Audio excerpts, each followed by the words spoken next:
The Lord be with you. And with your spirit. A reading from the Holy Gospel according to Matthew. Glory to you, O Lord.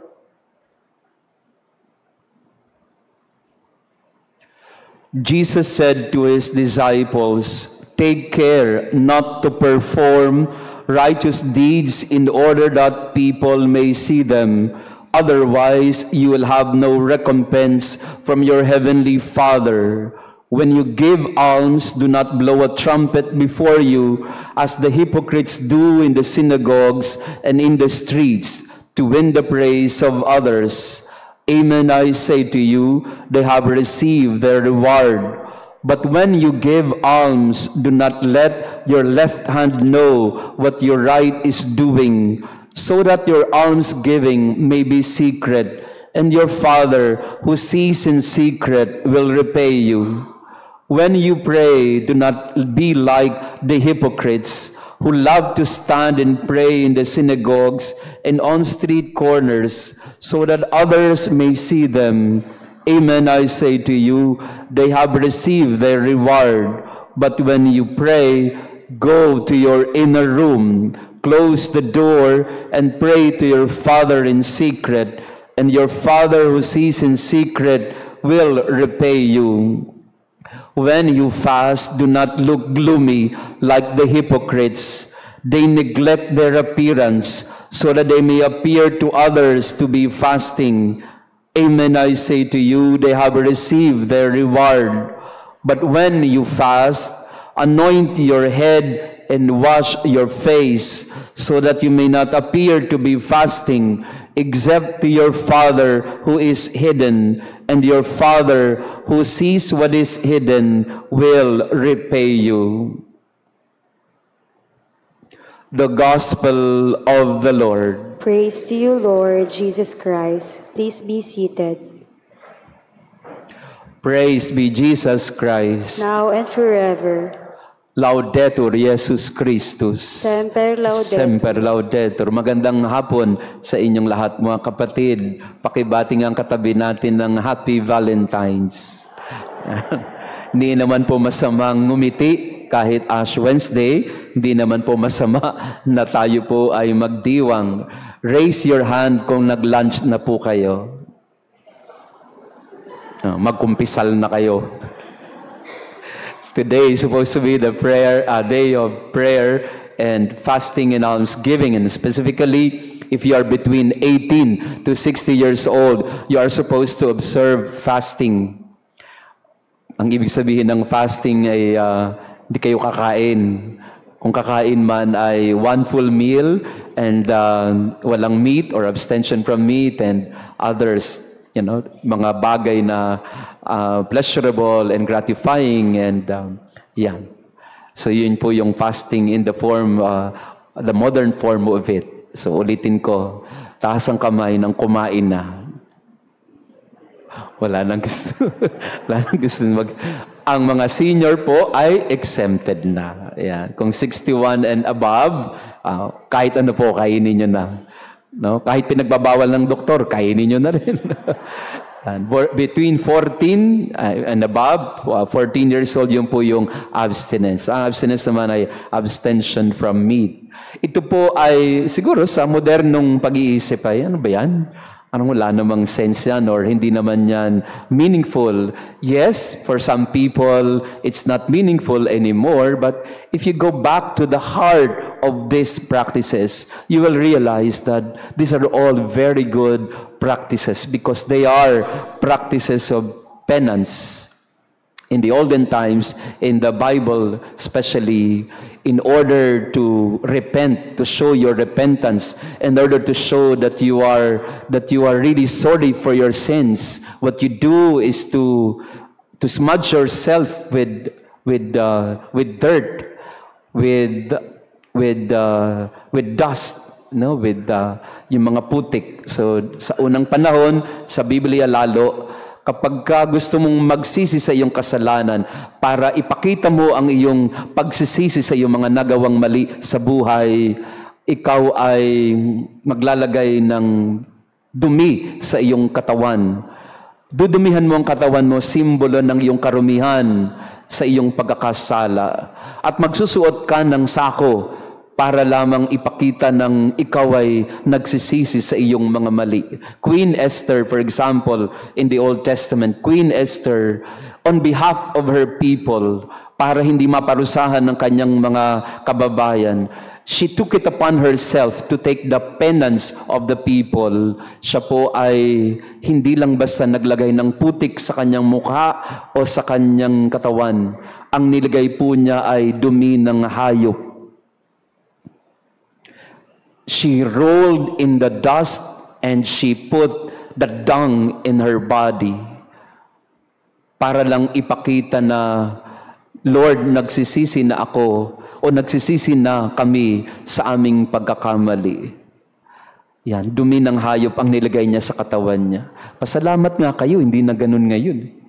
Imagine nyo na lang po na imbis na kayo ay maglagay ng abo sa inyong noo, ang ilalagay sa atin ay dumi ng pusa o ng... yan. Would you imagine that? Again, the symbolism is our sin makes us filthy and unworthy of God.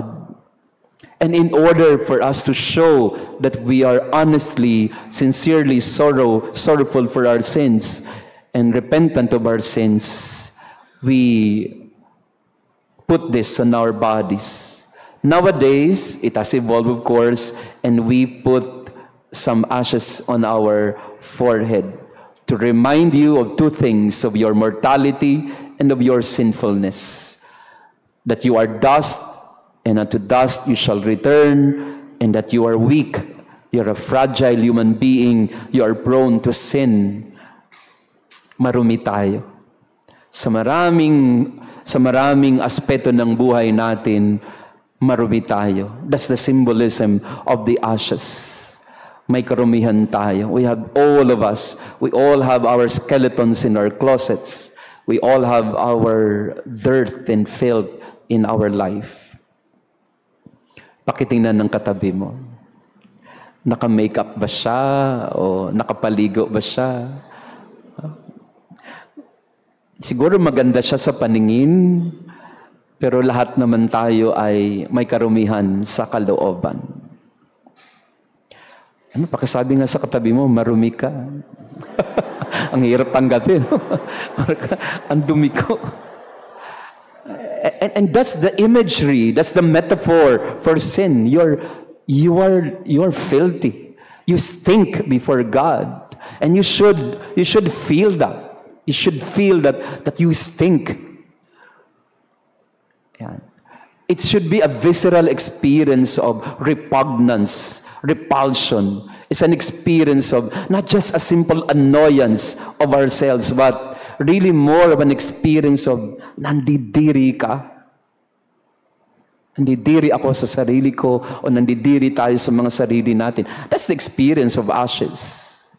Siguro dahil nga sanitize na siya, kaya dito na lang sa forehead. Pero kung tutusin, dapat buong katawan natin lalagyan ng abo. Para iparamdam sa atin na tayo po ay marumi. Unclean. Nabanggit ko po ito one time, marami pong nagbibigay sa akin ng perfume, ng mga mababango talaga. Pero hindi ko magawang maisuot kasi nga mas gusto ko amoy tao Pakiamoy nga ang katabi ninyo. Pagka mabango siya, hindi amoy tao yan. No?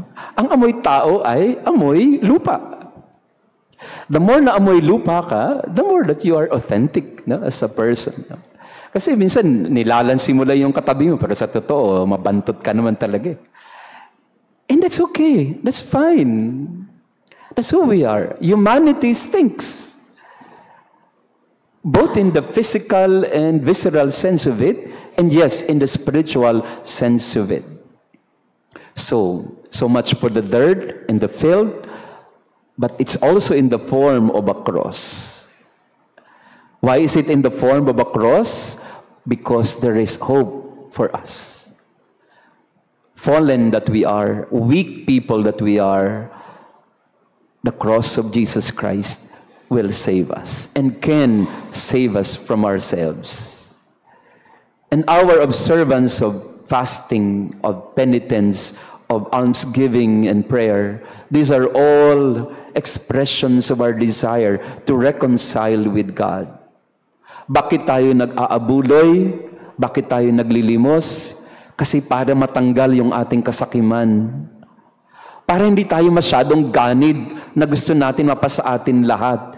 We give alms, we give, not just to help, but so that we can train ourselves to be selfless and to be giving, and not just to be a person that is greedy. Gusto natin lahat. Ako, yun po ang medyo kahinaan ko sa buhay. Parang you don't feel that you should accumulate things for yourself. You really have to give in order for you to really acknowledge that you can depend, and you must depend on God alone. And that's connected with prayer. Almsgiving is connected with prayer in the sense that you give so that your dependence can only be on God. That's the connection between almsgiving and prayer. Naglilimos ka at nagbibigay ka para sa Diyos ka lang umasa at hindi sa pera mo. At huwag kang kumapit masyado dyan. Again, so that it can lead us back to God. So almsgiving is, yes, giving something to others, but it's really your way and path to go back to God, to find that your life is dependent on God and not on your money or possessions. And prayer, of course, is turning to God, acknowledging that we need God in our life, that we cannot do things on our own or even hope to save ourselves. We need God. We need to turn to God. And fasting is our way of telling our bodies that you don't live for the flesh alone, that you are both constitutive of body and soul, na hindi ka lang namumuhay para sa pangangailangan o pitan ng iyong katawan.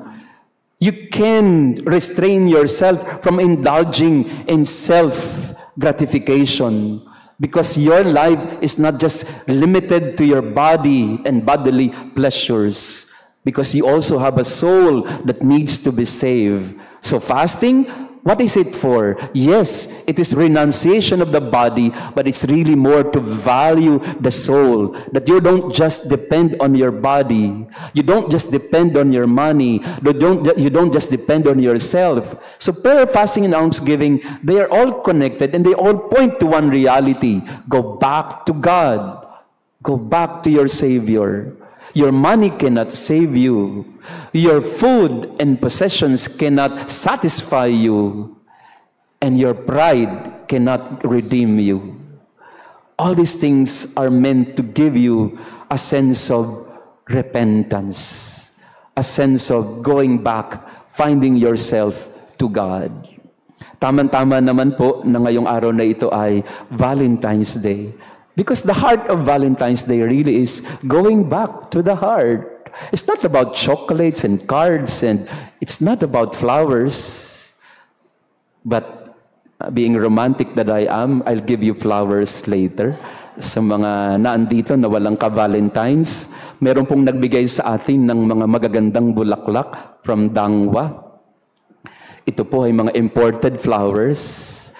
Hindi naman po natin pwedeng ilagay sa altar kasi magagalit ang mga liturgists. Kaya po itong mga bulaklak na ito na galing sa Ecuador, ipamimigay ko na lang sa inyo. Ganon ako ka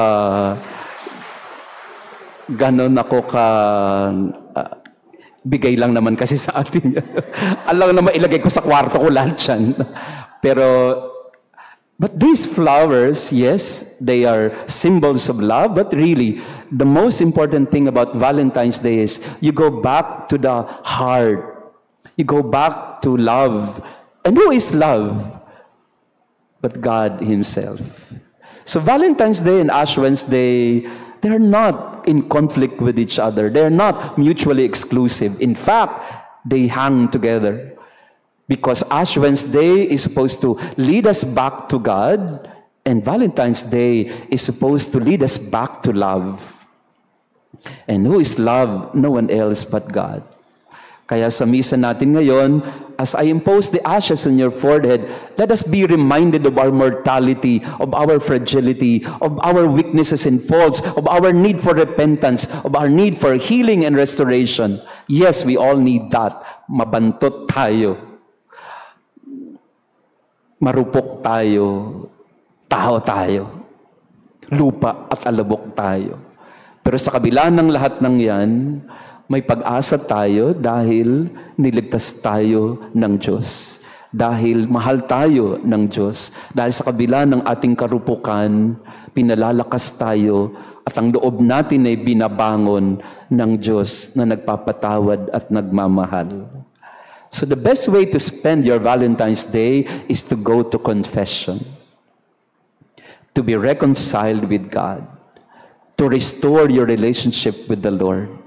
The God who is love, the God who heals us, who saves us, who gives us hope. Pakisabi sa katabi natin, Happy Valentine's. And Happy Ash Wednesday na rin sa ating lahat. We now stand and now we will have the imposition of ashes. Maraming salamat sa inyong paglalo sa ating banal na misa. Nagsimula na po tayo sa Kwaresma. 4 na pong araw na paglalakbay, patungo kanino? Patungo sa krus ni Jesus at patungo rin sa kalooban ang pagbabalik loob sa Panginoon. Kaya mula sa araw na ito, bigyan natin ng pansin ang ating puso. Ang pagbabago ng puso, paglilinis ng kalooban, ang pagbabalik loob sa Panginoon. Once again, Happy Valentine's Day sa inyong lahat. At meron pong nagbigay sa atin ng mga bulaklak. Ito po yung laging nagbibigay sa ating parokya, yung Flor de Monde, Manila. Ito po ay isang flower company sa Dangwa. Mukhang nag-oversupply sila kaya sa atin na lang binigay yung bulaklak. Hindi naman natin pwedeng ilagay sa altar kaya sa inyo na lang po. So yung mga walang Valentines, ito na lang po ang aming pa-Valentines sa inyo. No? At kung magkulang man po dahil napakarami ninyo na walang ka-Valentines, bahala na lang kayo sa buhay niyo.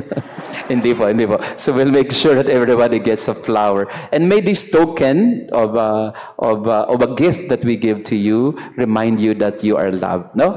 Pag nakatanggap kayo ng flower mamaya po, remember that it comes from Jesus. Yan. That Jesus loves you. Sabihin mo kay Jesus na, Lord, wala man akong date ngayon, ikaw na lang po ang aking ka-date.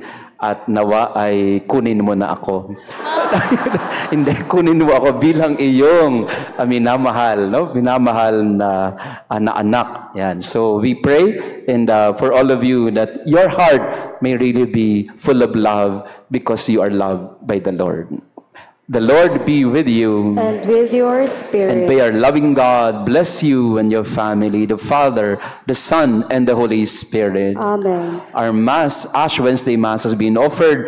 Go in peace. Let us begin our journey of Lent. Thanks be to God.